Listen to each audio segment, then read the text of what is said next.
She said, "We should just be friends. My ex needs me." I slipped the car key back into my pocket and said, "I hope you're happy." A few months later, she was on my doorstep at midnight, with people recording behind her. Emma and I had been together for 3 years. I am a freelance photographer, the kind who spends half his life chasing sunsets, shadows, and silence instead of crowds and noise. Emma was an accountant, organized, stable, and structured in all the ways I was not. In a strange way, we balanced each other. I brought the creative chaos. She brought the order and steadiness. For a long time, our relationship felt effortless. We didn't argue about money. We didn't struggle for trust. We didn't fight about the future. She said she loved how calm I was. I loved how grounded she was. But the truth about comfort is that it often turns invisible until something shinier comes into view. That something came in the form of her ex, Ryan. He appeared out of nowhere one day, successful, charming, wearing a suit, driving a black BMW, talking about how life had finally turned around for him.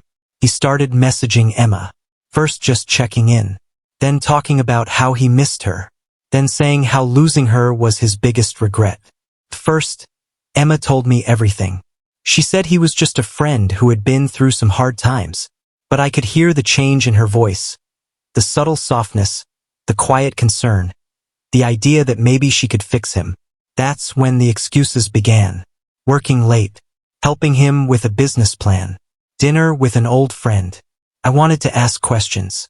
I wanted to confront it, but I didn't. Not because I didn't know, but because I wanted to see what she would choose when left alone with her own honesty.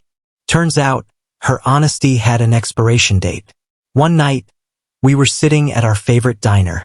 Her phone lit up. A message from him. "Dinner tonight. I need to talk." She tilted her phone away like it burned her fingers. I didn't say anything. I just kept eating. But inside, something final settled in my chest. I knew where this was going. I had already been saving for that silver car she mentioned once. Not to impress her, but to make her life easier because I thought we were building a future together. I didn't realize I was planning a life with someone already halfway out the door. The next evening, she called me over. Her voice was soft, rehearsed, almost. She didn't cry. She didn't look guilty. She just said the line that ended us. She was leaving not because she had to, but because she wanted to see what life looked like on the other side. And I remember feeling the strangest sense of calm, because somehow I already knew. So I just smiled, slipped the key back into my pocket, and said, "All right, I hope you're happy." And I walked away. It was the first time in months that I didn't feel like I was losing something. In the weeks after, I waited for pain to hit me, but it never came. I just moved forward. I worked. I edited photos. I slept better. Sometimes, peace doesn't come from getting answers. It comes from finally letting go of the questions. People think heartbreak looks like crying at midnight or writing messages you'll never send. But sometimes, it's just a man driving away from a parking lot realizing he was never the problem. Time passed. My photography started getting recognition. I traveled more. I captured landscapes, festivals, faces that still carried light. A gallery in Portland even sent me an invite for an exhibit called Stillness. And it sold out. Meanwhile, mutual friends told me Emma was with Ryan now. They said they were happy. I just nodded, because I knew what looked shiny was often hollow inside. Eventually, the truth caught up. Ryan wasn't successful. His businesses were stacks of debt, unpaid loans, half-built scams. Emma lost her savings trying to help him. Lost her apartment. Lost her job. Lost herself. I didn't feel joy hearing it. Just inevitability. People who chase illusions eventually collide with reality. During that time, I met Leah, a travel editor with a sharp mind and a soft heart. We worked together, teased each other, grew closer without trying to force a story. With her, there was no chaos, no proving, just peace. One day I realized I didn't miss Emma. I just missed who I thought she was. Then one evening, my phone lit up. "Emma, I know I messed up. Ryan lied. I'm lost. But you still love me, right? Please talk to me." and for the first time I didn't feel anything. No anger. No nostalgia.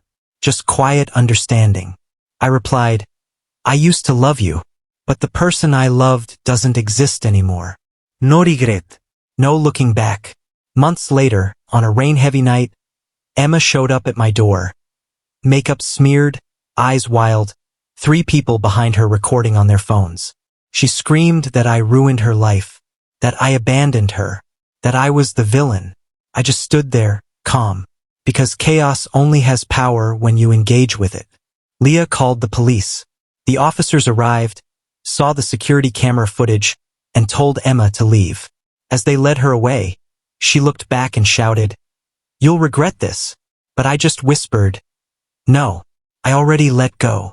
After that, life became quiet again. We moved to a coastal town in Oregon.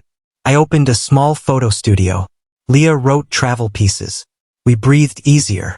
One day, I found the car key in a desk drawer, the same one I once saved to gift Emma. Leah walked over, smiling softly, and said something I'll never forget. This time, give it to someone who won't drop it.